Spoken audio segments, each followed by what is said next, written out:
은혜 받으실 하나님의 말씀은 에스더서 1장 9절부터 12절까지 우리 한 목소리 있습니다. 왕의 와스디도 아하수에로 왕궁에서 여인들을 위하여 잔치를 베푸니라.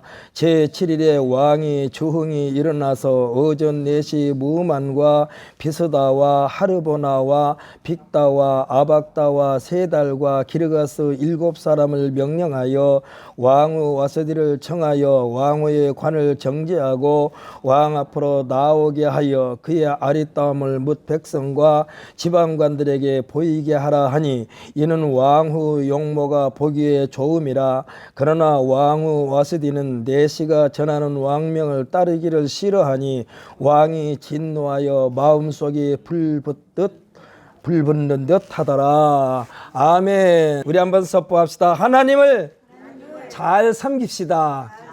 아멘. 할렐루야. 하나님을 잘 섬긴다는 것이 쉬운 일일까요? 쉽게 보이는데 쉬운 일이 아니라는 것이 사실입니다. 저는 오늘 본 말씀 에스더 1장 9절로 12절 말씀을 가지고 왕과 왕비의 관계라는 제목으로 은혜 받는 시간이 되시기를 원합니다. 한 나라가 굳건하게 서고 태평성대를 이루려면 왕궁에서의 왕과 왕비가 어떠한 모습으로 백성들에게 보여져야 되겠는가가 매우 중요합니다. 이와 같은 것을 보여주는 역사는 참으로 많습니다.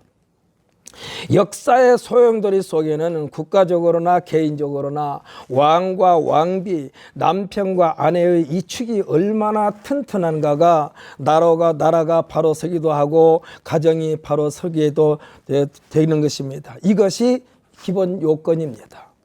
왕비가 없는 왕 또는 남편이 없는 여왕, 이와 같은 왕은요 어딘가 모르게 불안전하여 조마조마합니다. 왜냐하면요 부부관계는 서로 위로하고 격려하고 때로는 힘을 더하는 관계이기 때문에 이를 해결해 나가는 원동력의 관계이기 때문에 그렇습니다. 한자로 사람인자는 두 기둥이 서로를 받쳐주는 모양이거든요. 그래야 안전한 거예요. 따로 있으면은 조금만 바람만 불어도 넘어지게 돼 있습니다. 그래서 서로가 서로를 받쳐주는 것입니다. 이것은 뭡니까? 나에게 힘이 잔뜩 들어가다 안 되고 또 나에게서 힘이 빠져도 안 돼요. 똑같이 균형을 잡아야만 안전합니다. 하나님께서 만물을 창조하신 후에 남자와 여자를 만들어 가정이라는 눈에 보이지 않는 울타리를 만들어 주심으로써 공동체의 시작이 됩니다.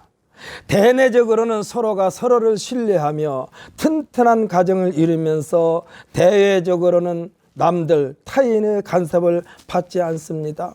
예민한 부분에 있어서는 함부로 끼어들지 않는 것이 상식입니다. 남자가 남의 아내에 대하여나 또한 여자가 남의 남편에 대하여 끼어들게 되면 괜한 오해를 초래하여 싸움으로 번지기 때문에 옛날부터 남녀의 문제는 부부만이 안다 하여 참견하지 않는 것이 전통입니다. 지금이야 상식을 뛰어넘는 폭력에 대하여는 직접 개입하지는 못한다 하더라도 사법기관에 신고하는 것으로 일반화됐습니다. 오늘 본문에 등장하는 아하수에로 왕은 넓은 땅을 통치하는 왕입니다. 인도로부터 구스까지 127지방을 다스리는 왕이라 했습니다. 쉽게 말하면 120개 고을을 다스리는 왕이야.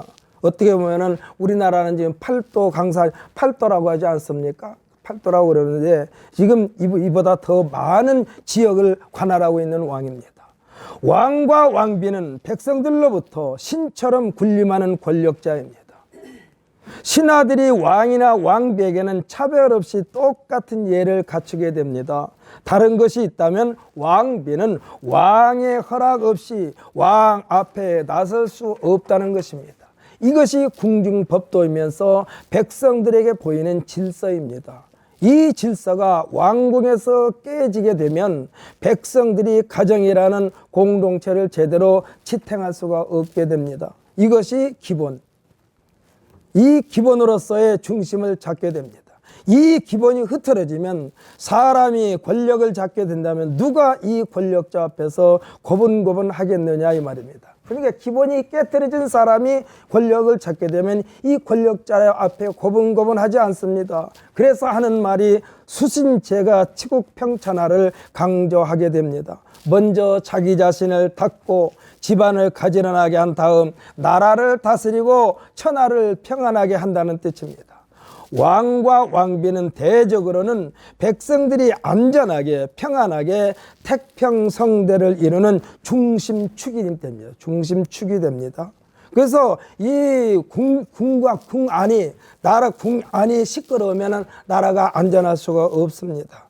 왕과 왕비는 대등한 대접을 백성들로부터 받게 되어 있지만 엄연한 질서 위계가 있습니다.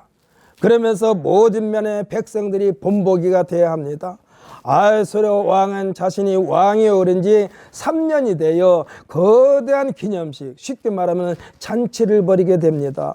왕의 특별한 배려가 없이 왕비 스스로 왕과 나란히 행사에 참여하는 모습을 본다는 것은 극히 이례적입니다. 왜냐하면 모든 관점에, 보는 관점에 따라서 백성들의 시선이 왕에게만 집중돼야 되는데 왕에게 집중되지 아니하고 옆에 아름답게 꾸미고 앉아있는 왕비에게 초점이 가면 안 되니까, 시선이 가면 안 되니까, 흐트러지면 안 되니까. 그래서 왕비가 왕과 함께 나란히 선 것을 쉽게 볼 수가 없는 거예요. 근데 이와 같은 잔치가 지금 현재 이 6개월 동안이나 지금 계속해서 진행되고 있는 과정입니다. 이게 180일 동안 벌리는 잔치 행사입니다. 다분히 이벤트성 행사이므로 화려하기 그지없는, 그리고 많은 백성들이 관심거리이고 구경거리, 일생에 한 번 보기도 힘든 왕의 위엄성을 드러내는 행사입니다. 처음 시작은 지방관과 신하들을 시작으로 잔치가 시작되어 바사와 메대의 장수, 지방의 귀족과 지방관들이 왕을 아련하게 합니다. 왕의 영화로운 나라와 영화로움을 나타내 보임으로써 위엄의 혁격함을 드러내는 행사라고 했습니다. 왕의 도성인 수산성에 있는 모든 백성들, 그러니까 빈부귀천을 가리지 않고 백성을 위해서도 왕궁 후원들에서 7일 동안 잔치를 베푼다라고 했습니다. 그러니까 이날만큼은 이 궁궐이 개방된 거나 마찬가지야. 여기에 초청된 백성들은 아마 낙원이 이런 곳일까? 낙원이 이런 곳일까? 세상 사람들의 소망인 천국, 하늘나라가 이런 곳일까 하면서 황홀경에 흠뻑 취하게 될 것입니다. 이와 같은 장면을 묘사한 내용이 1장 6절로 8절의 내용인데, 오늘 본문 같은 페이지니까 우리 1장 6절로 8절의 내용을 한번 읽어볼까요?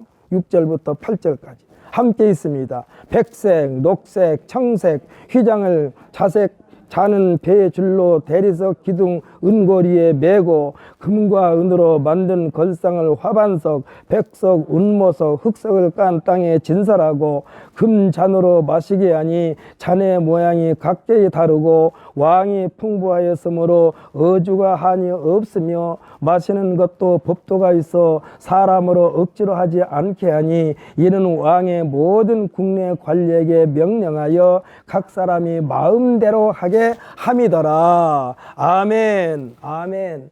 조금도 행동에 제한을 주지 아니하고 참 자유를 누리고 있는 모습입니다. 이제 마지막 최고의 클라이막스는 평생 한 번 보기도 어려울 만큼 진 풍경을 왕이 연출하려고 하는 내용이 오늘 우리가 읽은 본문 말씀 9절로 12절까지의 내용입니다.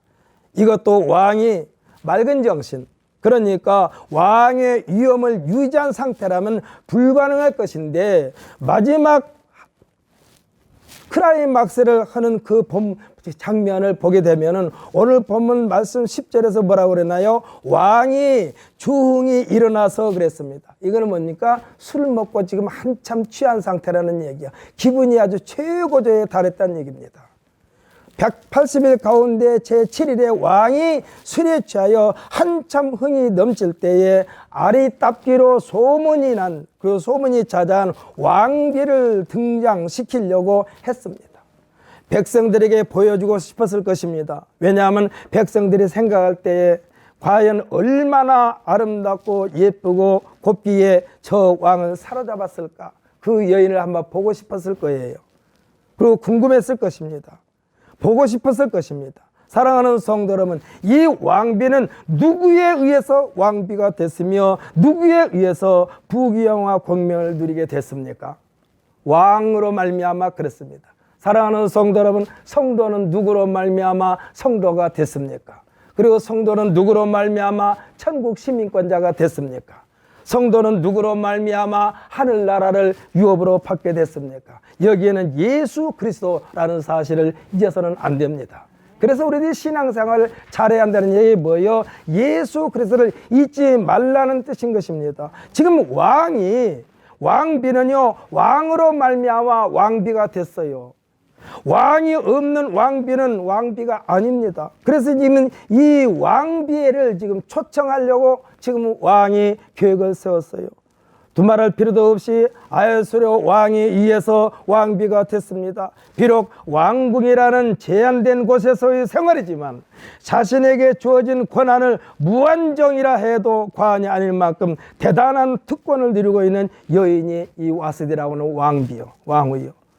세상 사람들이 소유하고 싶은 것을 다 소유하고 있습니다. 그리고 누리고 싶은 것을 다 누리고 있는 이 왕비, 단 한 가지 왕이 자주 불러내지는 않지만 왕이 부를 때는 모든 것을 멈추고 왕의 부름에 응하는 것, 이 한 가지입니다.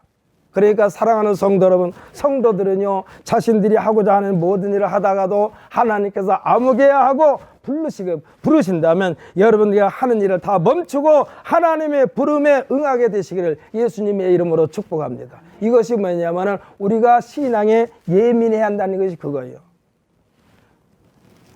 그리하면 모든 것을 허용받게 되는 자리가 왕비요. 그러니까 왕의 부를 때에 곧바로 하던 일을 멈추고 왕의 부름에 응하기만 하면은 모든 것을 허용받게 되는 자리가 왕비요. 예수님은 이와 비슷한 말씀을 마태복음 6장 33절에서 말씀해 주고 있는데, 세상 사람들이 구하는 것은 각 사람마다 차이는 있겠으나 대부분이 무엇을 먹을까, 무엇을 마실까, 무엇을 입을까입니다. 그래서 무엇을 먹을까도 보게 되면 우리들이 보통 그렇지 않습니까? 저 같은 경우야 그냥 동네에서 사람들이 먹는 거 먹고 마십니다만 어디 가야 맛있는 게 있을까? 어디 가면 맛있는 음식이 있을까? 찾아서 다니면서 먹는 사람이 있습니다. 또 무엇을 마실까? 무엇을 입을까? 이 범주에 들어있어요, 모든 세상 사람들은. 그러니까 무엇을 먹을까? 무엇을 마실까? 무엇을 입을까? 좀 더 좋은 것으로, 좀 더 화려한 것으로, 좀 더 멋지게 이런 것을 생각하면서 자기가 출세하게 되면 그만큼 그 자기가 원하는 것을 얻을 수 있으니까 결국은 거기에 초점이 맞춰져 있습니다. 그러나 이것을 공급해 주신 분이 누구인가를 망각하고 있기 때문에 크고 작은 사건 속에 휘말리게 됩니다. 예수님은 말씀하십니다. 너희는 먼저 그의 나라와 그의 의를 구하라. 그리하면 이 모든 것을 너희에게 더하시리라 그랬습니다. 사랑하는 성도 여러분, 어떠한 것을 여러분의 삶 속에 더한 받기를 원하십니까?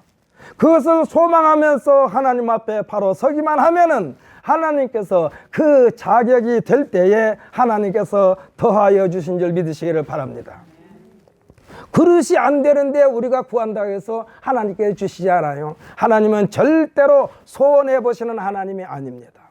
그래서 하나님 앞에 우리가 구할 때에는 내가 그것을 받을 준비도 철저하게 해야 된다는 얘기예요. 그러니까 너희는 먼저 그의 나라와 그의 의를 구하라. 그리하면 이 모든 것을 너희에게 더하시리라. 이 말씀은 너희들의 삶이 빡빡한 것을 내가 다 알고 있단다. 하지만 너희가 먼저 해야 할 일이 있단다, 이 말씀이요. 언제든지 내가 요구만 한다면 하던 것 올 스톱시키고 나의 말을 들을 준비를 해야만 되겠다라는 말씀인 것입니다. 하나님은 욥기에서도 말씀했습니다. 뭐라고 그랬느냐? 너희는 대장부처럼 허리를 묶고 내가 묻는 것에 대답할지니라 그랬어요. 이것은 뭡니까? 긴장의 끈을 놓지 말라는 얘기예요. 사랑하는 성도 여러분, 하나님의 사인은 언제든지 나의 생명과 직결되어 있다는 사실을 잊지 마시기를 예수님의 이름으로 축복합니다. 그러니까 하나님의 말씀은요, 항상 생명과 내 생명과 직결되어 있어. 이를 등한시하면 내가 지금 누리고 있는 것은 물론이거니와 앞으로 누리도록 약속되어 있는 것까지도 다 빼앗겨 버리게 된다는 사실을 믿으시기를 바랍니다. 우리가 왜 에덴 동산에서 쫓겨남을 당했나요?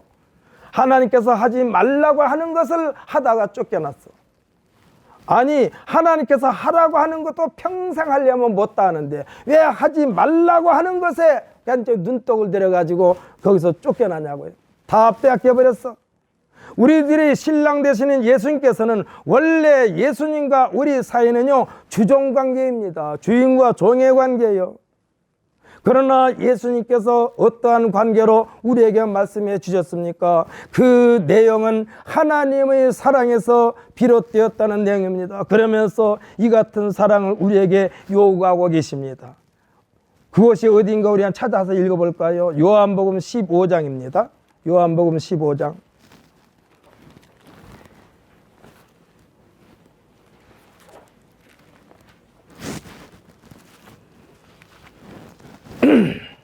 요한복음 15장 제 성경으로 175페이지입니다.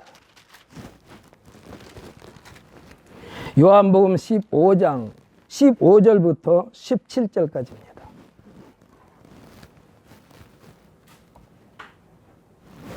함께 있습니다. 이제부터는 너희를 종이라 하지 아니하리니 종은 주인이 하는 것을 알지 못함이라. 너희를 친구라 하였노니 내가 내 아버지께 들은 것을 다 너희에게 알게 하였음이라. 너희가 나를 택한 것이 아니요 내가 너희를 택하여 세웠나니 이는 너희로 가서 열매를 맺게 하고 또 너희 열매가 항상 있게 하여 내 이름으로 아버지께 무엇을 구하든지 다 받게 하려 함이라. 내가 이것을 너희에게 명함은 너희로 서로 사랑하게 하려 함이라. 아멘. 할렐루야.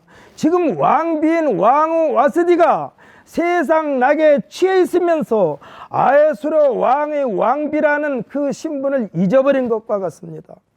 오늘 본문 9절에서 뭐라고 했습니까? 왕후 와스디도 아에수르 왕궁에서 여인들을 위하여 잔치를 베푸니라 그랬습니다. 이 말씀은요, 왕비인 와스디는 아에수르 왕 못지않게 유흥을 베풀고 있었다는 얘기예요.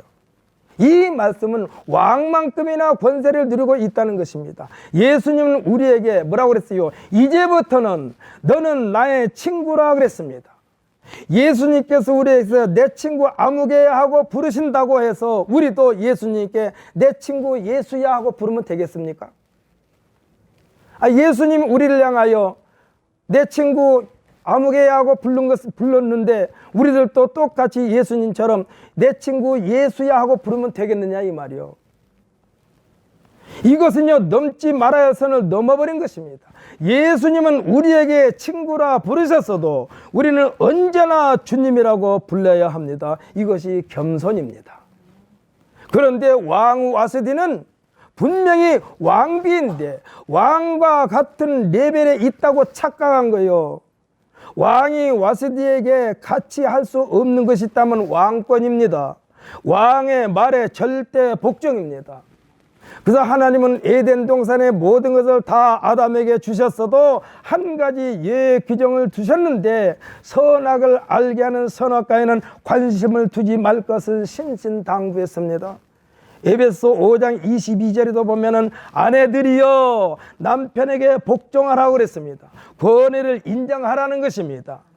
따르라는 것입니다. 이 복종이라는 단어는 유불리를 계산하지 말고 따르라는 얘기요. 나에게 유익이 될까, 나에게 손해가 될까 따지지 말고 곧바로 행하라는 것이 복종이요.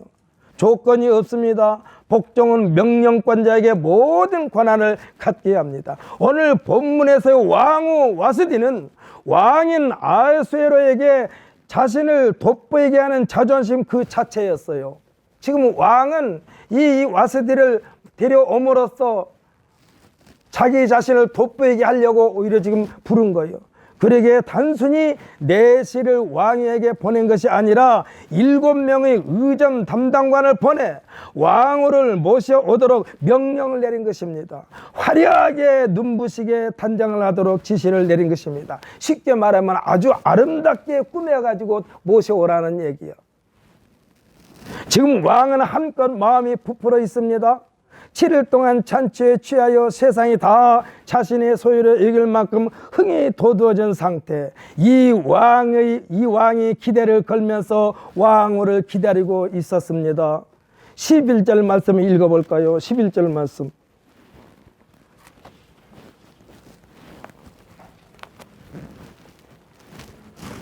함께 있습니다. 왕후 와스디를 정하여 왕후의 관을 정지하고 왕 앞으로 나오게 하여 그의 아리따움을 뭇 백성과 지방관들에게 보이게 하라 하니 이는 왕후의 용모가 보기에 좋음이라. 아멘. 할렐루야. 저는 이 장면을 읽으면서 신랑이 예시장에서 먼저 입장하여서 신부를 기다리고 있는데 신부 아버지의 손을 잡고 입장하는 신부를 바라보면서 눈이 부셔서 제대로 볼 수 없을 만큼 감동하는 장면을 떠올려 보았습니다. 세상에 자기 아내가 제일로 예쁜 것 같아. 평상시도 예뻐서 예쁘게 봤기 때문에 결혼 상대로 골랐겠지만 이 예시장에서 하얀 드레스를 입고 아주 꽃 한 송이가 움직이는 것처럼 그 자기 신부를 바라봤을 때에 아주 황홀경에 빠진 것과 똑같은 거예요. 이때 결혼을 축하하기 위하여 오신 이 하객들이, 예식장에 참석한 하객들이 예쁘고 화려한 신부의 모습에 탄성을 자아내는 광경입니다. 아하수에로 왕은요, 이 순간을 생각하면서 왕후를 기다리고 있는데 이때 분위기에 찬물을 끼얹고 왕의 자존심에 큰 상처를 입히는 내용이 오늘 본문 말씀 12절입니다. 왕후의 행위는 잔치를 다 망쳐버린 거예요.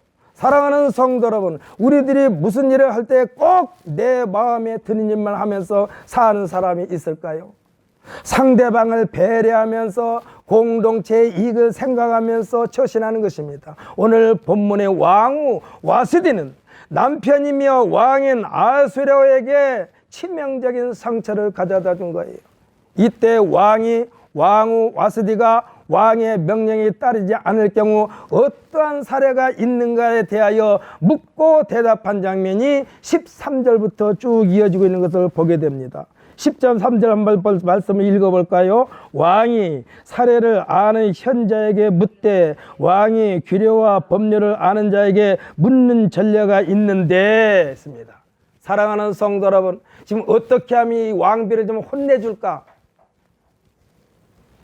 지금 그것을 지금 이 현자들, 여기서 말하는 현자들은요, 명철한 두뇌를 가지고 왕에게 옳은 말을 전하는 사람을 말하는 거예요. 이때 현자들 가운데 한 명인 무무관이 왕에게 전하는 내용이 16절입니다. 우리 16절 말씀도 함께 읽어볼까요? 16절. 함께 있습니다. 무무관이 왕과 지방관 앞에서 대답하여 이르되 왕후 와스디가 왕에게만 잘못했을 뿐 아니라 아하수에로 왕의 각 지방의 관리들과 뭇 백성에게 잘못하였나이다. 이 왕에게만 잘못한 게 아니란 얘기요. 지방관들에게 잘못했고 뭇 백성들에게 다 잘못한 거예요. 이 처신을 잘못한 겁니다. 왕의 이 같은 경솔한 행위는 한마디로 나라 망신입니다. 그렇게 지금 아뢰고 있어요. 이 소문이 온 나라 안에 퍼지면, 특히 여인들에게 퍼지면 지방꼴이 되겠느냐, 이 말씀이 우리가 쭉 읽어보면 그렇습니다. 모든 세상에 있는 여자들이 자기 남편을 우습게 알면 되겠느냐, 이 말이에요. 남편 알기를 우습게 할 것입니다. 단호한 왕의 결단이 필요하다는 말을 왕에게 올리게 됩니다. 오늘 본문의 내용은 왕과 왕비, 남편과 아내가 매우 중요하지만 나라를 이끌고 나아가는 왕이나 가정을 이끌고 나아가는 남편의 자리는 견고해야 한다는 것입니다. 흔들려서는 안 된 거예요. 특히 바로 옆에 있는 아내가 흔들면 안 돼요. 아내가 흔들면 안 돼요. 제가 언젠가 드린 말씀이 있습니다. 일생 동안 자기 남편을 뒤에서 뒷바라지한 정승 부인이 밖에 나와본 적이 없어. 대문 밖에 나와본 적이 없어. 얼굴이 못생겼으니까 안 나왔겠죠. 그러나 머리는 대단히 머리가 좋은 여인이야. 근데 남편과 맨 처음에 결혼할 때는 남편은 별 볼 일 없는 사람이었습니다. 그런데 아내가 남편을 출세시키려고 집안에서 온갖 수단방법을 다 동원한 거예요. 헌신했습니다. 쉽게 말하면 이 남편을 정성 만드는 그 아내가 1등 공신이요. 근데 한 번도 밖에 나와보지 않았어요. 그러니까 자기 남편을 정성되게 하는 사람이 아내예요. 지금 오늘 본문에서는요, 지금 이 왕비가 왕으로 대접해야 되는 게 당연한데 왕을 왕으로 대접하지 아니하고 지금 교만한 거예요. 그래서 이 왕후가 왕의 권위에 대하여 범죄하는 행위나 아내가 남편의 권위에 대하여 범죄하는 행위는 해서는 안 된다는 얘기예요. 왕은 현자들의 조언을 받아들이고 모든 지방에 조서를 내리게 됩니다.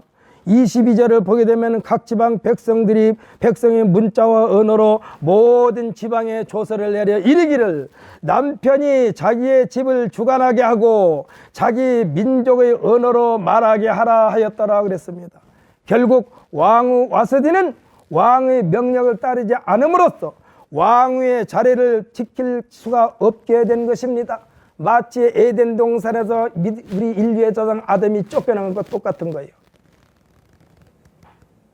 사랑하는 성도들, 우리는 예수님과 우리 사이는 항상 주종관계라는 사실을 잊지 마시기를 바랍니다. 예수님은 우리에게 너는 나의 친구라고 그랬지만 우리는 감히 예수님을 친구처럼 여겨서는 안 돼요. 물론 가까이 하라는 뜻도 됩니다만 우리가 예수님이 우리를 향하여 내 친구 아무개야 하고 부른다고 해서 우리가 예수님을 향하여 내 친구 예수야 하고 부르면 안 된다는 얘기예요.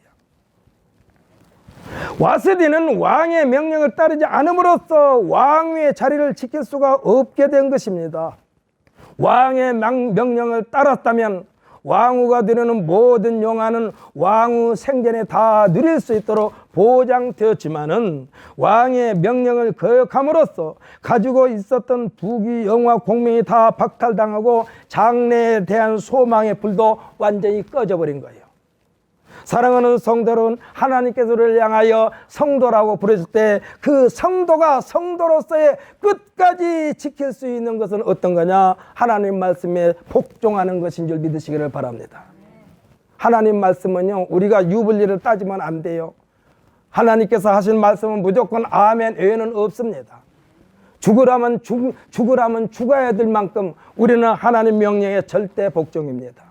이 절대 복종만이 성도가 성도로서의 삶을 보장받는 거예요. 내 생각에는요 하면 안 돼요. 하나님께서는 우리에게 말씀하십니다. 신명기 28장에 보면 첫 번째 뭐라고 그랬나요? 하나님의 말씀은 삼가 들으라고 그랬습니다. 하나님 명령에 복종하라고 그랬습니다. 하나님 말씀에 순종하라고 그랬습니다. 그리하면은 나머지에 우리들이 그렇게 구하고 찾고 두드리는 복을 다 보장받는다고 그랬어요. 뭐라고 그랬습니까? 세계 모든 민족 위에 뛰어나게 하신다고 그랬어요. 세계 모든 민족 위에 뛰어나게 하신다. 성읍에서도 복을 받고 들에서도 복을 받는다고 그랬습니다.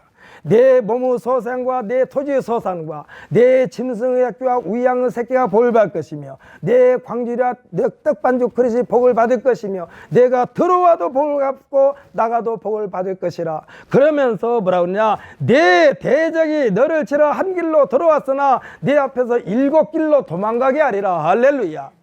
하나님께서 이렇게 보장해 주셨다니까. 어떤 사람에게? 하나님의 말씀은 삼가 듣는 자에게, 하나님 명령에 복종하는 자에게, 하나님 말씀에 순종하는 자에게. 그럴 때 뭐라고 그랬습니까? 위에 있고 밑에 있지 아니하고 머리가 되고 꼬리가 되지 아니하고 나누어 줄지언정 끄임받지 않는다라고 말씀하고 있습니다. 하나님은 이와 같은 복을 우리에게 보장해 주셨어요. 그러므로는 하나님 말씀에 절대 복종하는 우리 모두가 되시기를 예수님의 이름으로 다시 한번 축복합니다. 이것은요, 내가 하고자 하는 일을 하다가도 하나님께서 아무개 하고 부르면 하던 거 멈추고 곧바로 하나님의 일을 할 수 있는 준비가 항상 되어 있어야 돼. 다 빼앗겨버렸어요. 누가요? 와스디가. 쫓겨났어요. 결국은 우리가 쭉 읽어보는 에스더에서 이 에스더가 이 왕후 자리를 독차지하게 됩니다. 오늘 이와 같은 말씀은 우리에게 주신 것은 우리에게 기회를 주신 줄 믿으시기를 바랍니다. 성도라는 자리가 왕후의 자리만큼이나 귀중한 자리임을 우리에게 말씀해 주는 거예요. 그래서 하나님께서 분부하시고 명령하시는 일에 절대 전폭적으로 복종함으로써 성도의 자리를 견고하게 수호하는 우리 모두가 되시기를 예수님의 이름으로 축복합니다. 그러면서 6월달 한 달 동안은 하나님께서 우리에게 주시고자 한 것 그저 다 받을 수 있는, 이거를 너에게 주려고 그러는데 아직 그릇이 준비되지 않았구나, 이게 아니라 다 받아서 누릴 수 있는 우리 모두가 되시기를 예수님의 이름으로 축복합니다. 다 같이 기도합시다.